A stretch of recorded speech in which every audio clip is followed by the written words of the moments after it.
Aisha had been on 85 blind dates, each more disappointing than the last.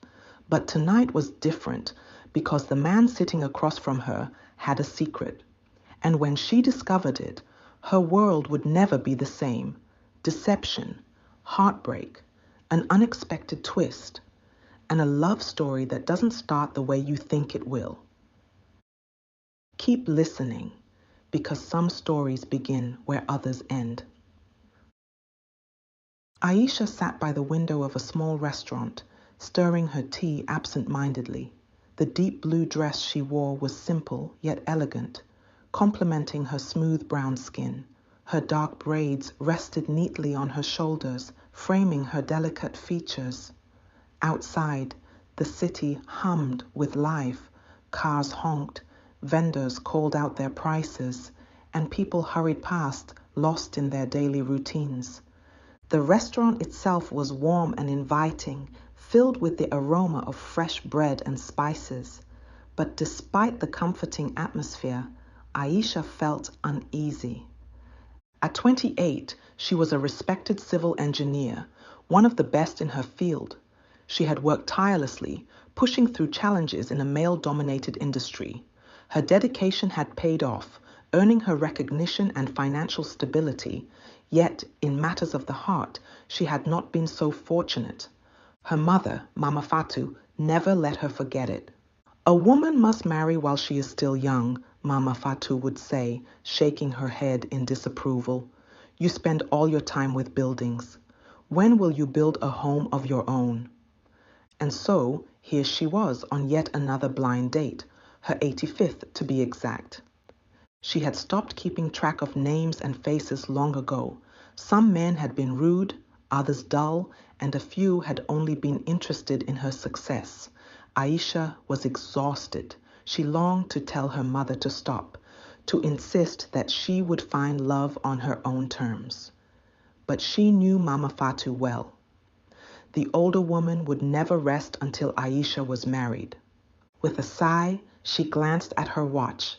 10 minutes had passed. Her date was late. Ordinarily, she would have left by now. But her mother had been unusually persistent about this one. "Just meet him, Aisha. He is the son of an old friend. He has just returned from South Africa." Aisha drummed her fingers on the table. Why didn't he leave earlier if he knew the traffic was bad? She was about to gather her things when the restaurant door opened and a tall man stepped inside. The man was dressed in a crisp white shirt and brown trousers. His shoes, though polished, carried a thin layer of dust, as if he had been walking for some time. He spotted her almost immediately and walked over with a confident yet polite smile. "Excuse me, are you Aisha?" he asked. His voice was deep and smooth, carrying a hint of an unfamiliar accent. She studied him before answering. "Yes, I'm Aisha. And you are?" "I'm Kofi. I'm sorry for being late. The traffic was terrible." Aisha forced a smile. Everyone knew how bad the traffic was in this city. If he had really cared, he would have left earlier. Still, she decided to give him a chance. As they settled into conversation, she realized Kofi was different from the others. He listened carefully, asked thoughtful questions, and even made her laugh, a rare occurrence on these dates. He spoke about his travels, his love for storytelling, and his work in community development. She found herself relaxing. Despite his simple attire, Kofi carried himself with quiet confidence. He spoke about architecture with an appreciation that surprised her. "Have you studied buildings before?" she asked curiously. Kofi smiled, his eyes twinkling. "Not formally, but I admire them. Buildings tell stories about the people who live in them." Aisha nodded, impressed. She was about to ask more when Kofi's phone vibrated on the table. He glanced at the screen, and for a brief second, something changed in his expression. Then he silenced the call and placed the phone face down. Aisha noticed. "Aren't you going to answer that? It could be important." Kofi hesitated, then shook his head. It's nothing urgent. I don't want to be rude. Something about his tone made her suspicious. You should pick it up. I don't mind waiting. For a moment, he seemed uncertain. Then, sighing, he excused himself and stepped outside. Aisha sipped her tea, but couldn't ignore the feeling that something was off. Through the glass window, she saw Kofi standing a few steps away, his posture tense. His voice was low, but she could still catch some of his words. I told you not to call me now, Kofi said sharply. A woman's voice responded, her tone filled with frustration. Kofi, I've been waiting all day. The rent is due and the children need food. When are you sending the money? Aisha's breath caught in her throat. Children? Rent? I'll handle it later, Kofi replied, irritation creeping into his voice. Stop calling me. The woman's voice turned bitter. You mean stop calling while you pretend to be single? Kofi, I'm your wife. You have responsibilities. Aisha's heart pounded. She felt as if the ground had shifted beneath her. Her hands clenched into fists as she stepped forward. Kofi, she called. Kofi turned sharply, his face draining of color. Aisha, Save it, she snapped, her voice shaking with anger. You lied to me. You're married. Kofi opened his mouth, but no words came out. He looked like a man caught in a trap. You wasted my time, she continued, her voice firm. Stay away from me. Without waiting for an explanation, Aisha grabbed her bag and stormed out of the restaurant. Aisha drove aimlessly through the city, her emotions a whirlwind of frustration and disappointment. How could she have been so foolish? How could someone lie so easily? Eventually, she found herself stopping at a small roadside fruit stall. The vendor, an elderly woman with kind eyes, greeted her warmly. The scent of ripe mangoes filled the air as Aisha selected a few, trying to calm herself. As she reached for her purse, she felt a light tap on her shoulder. Turning around, she saw a man standing before her. He was thin, his clothes worn but clean. His face was lined with hardship, yet his eyes held quiet dignity. Excuse me, madam, he said softly. I haven't eaten in 2 days. Could you spare something? Aisha looked at him, and for the first time that day, she felt her heart soften. Without hesitation, she reached into her purse and handed him some money. Take care of yourself, she said. The man's eyes widened with gratitude. Thank you, he whispered. You have no idea what this means to me. Aisha watched as he walked away, disappearing into the crowd.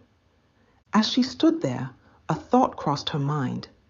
Perhaps not all surprises were bad, and maybe, just maybe, the best stories began in the most unexpected places.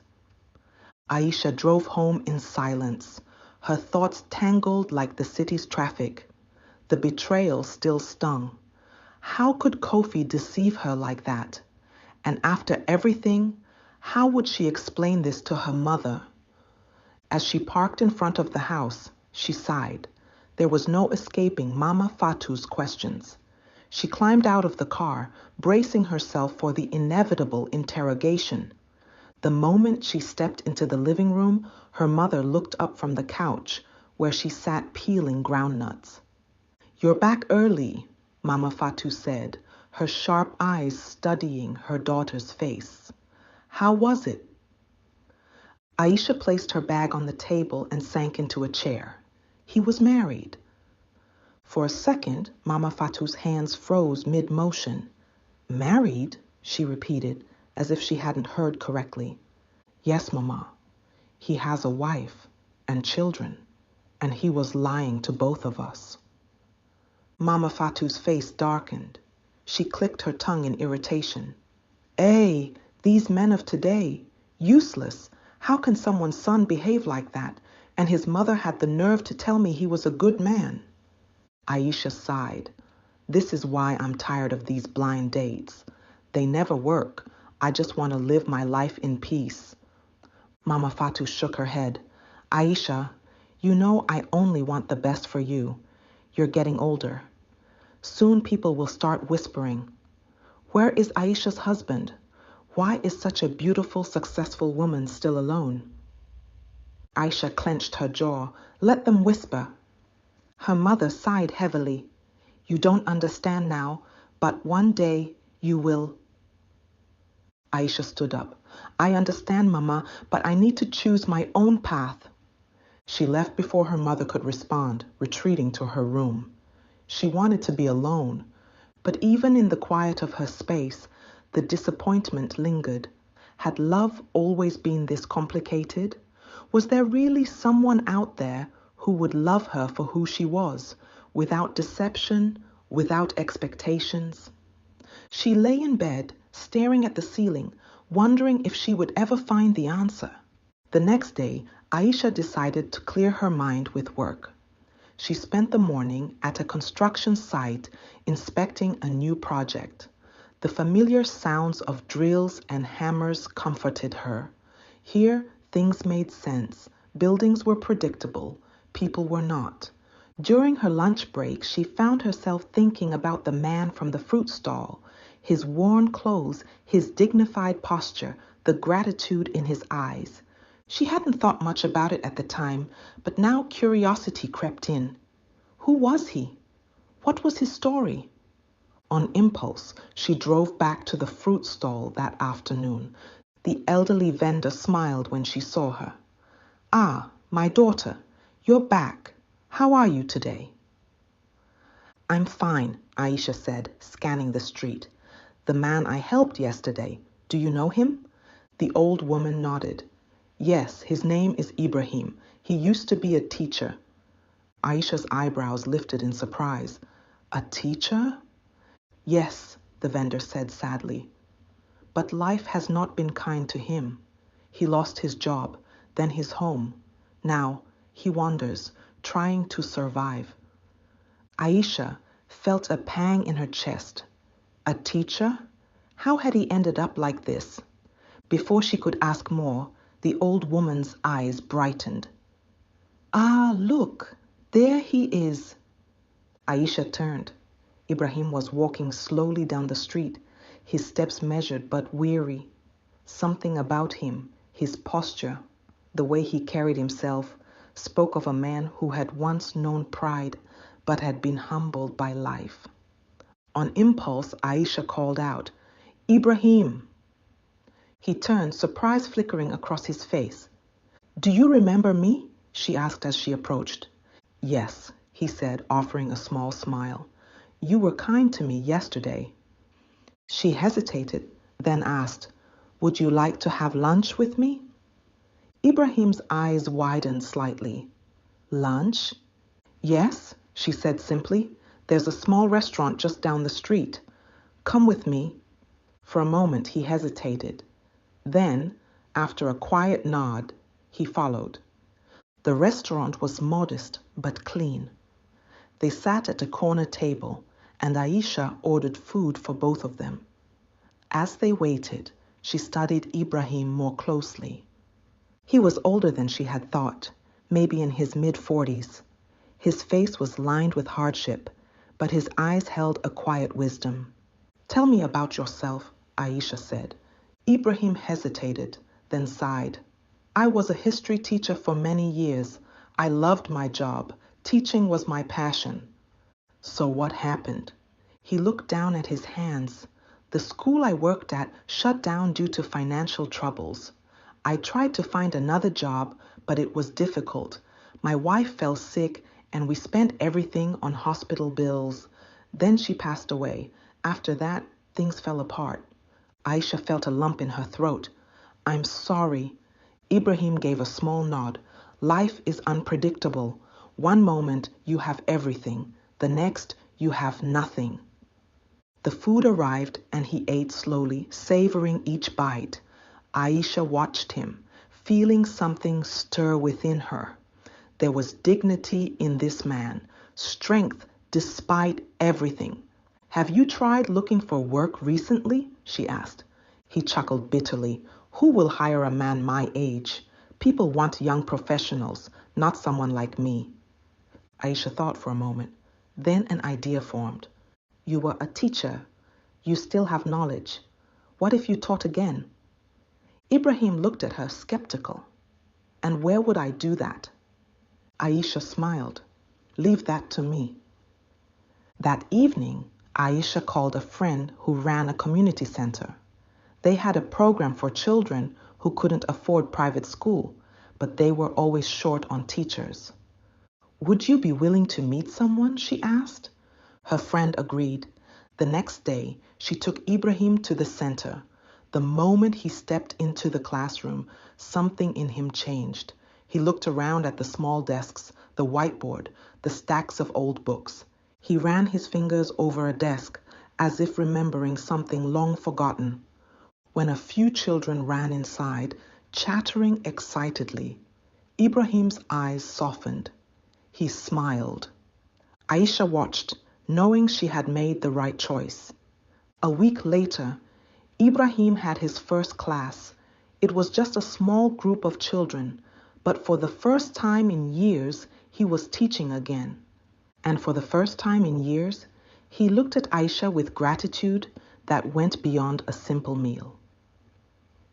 You didn't have to help me, he told her one evening.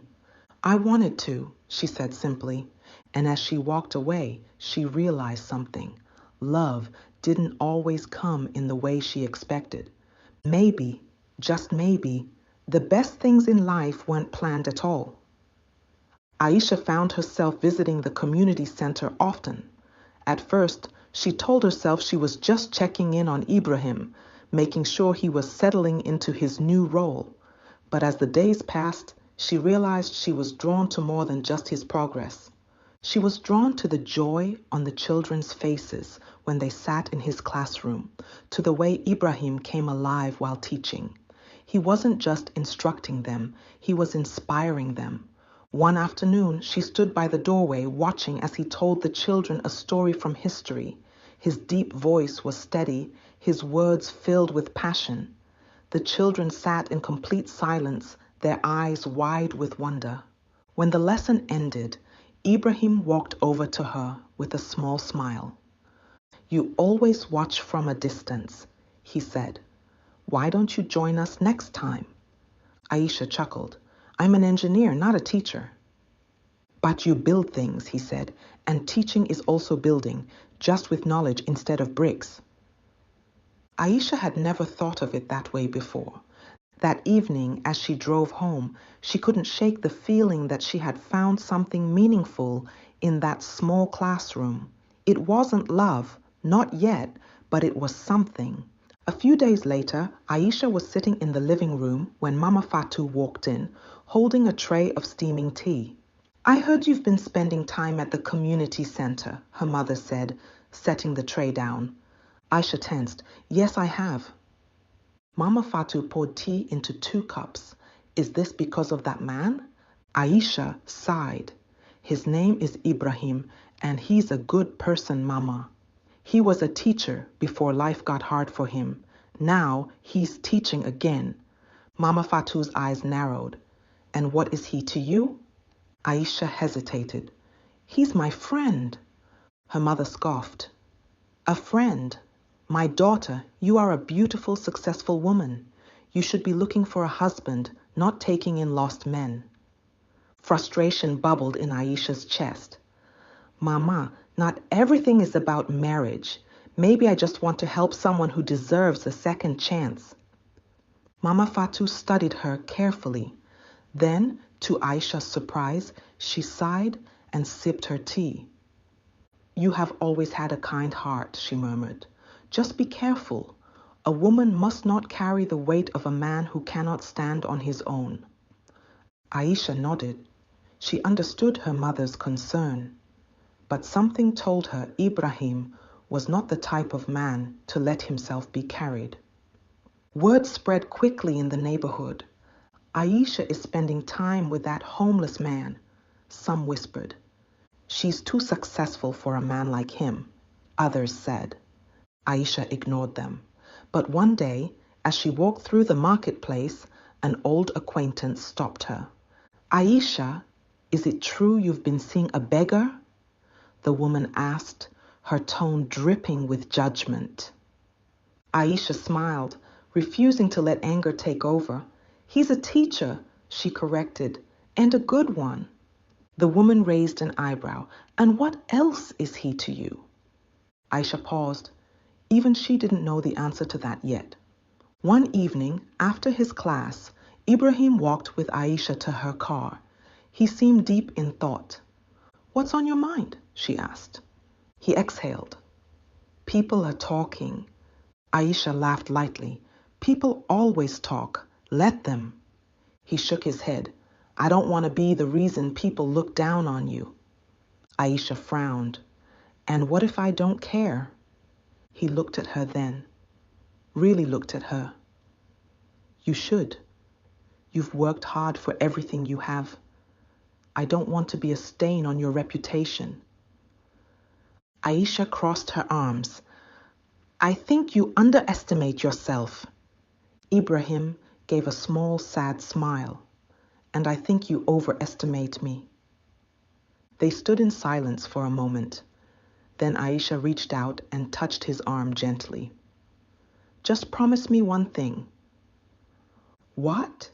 That you won't let your past define your future. Ibrahim looked away, his jaw tightening. I'll try. And for now, that was enough. One evening, after a long day at work, Aisha returned home to find a visitor waiting in the living room. It was Ibrahim. She was startled. He had never come to her house before. And next to him, to her great surprise, sat Mama Fatou, watching him carefully. Aisha, her mother said, your friend has something to say. Aisha set down her bag and sat across from them. What's going on? Ibrahim cleared his throat. I wanted to speak to your mother properly. Aisha's heart pounded. About what? Mama Fatou smiled, the first genuine smile Aisha had seen in weeks. About you, of course. Aisha's mouth went dry. Ibrahim? He took a deep breath. I don't have much to offer, Aisha. No wealth, no grand promises, but I have respect, I have love, and I have a future I want to rebuild. Aisha stared at him, shocked. I don't want to be another man who wastes your time, Ibrahim continued. I won't ask for an answer today, but I will ask this. Will you let me prove that I'm worthy of you? The room fell silent. Mama Fatou folded her arms, watching her daughter expectantly. Aisha's heart raced. She had gone on 85 dates, searching for something that never felt real. And now, here was a man who wasn't perfect, who had nothing but his determination and his heart. She smiled softly. Show me. And just like that, the 85th date became the beginning of something new. The end. Thanks for listening.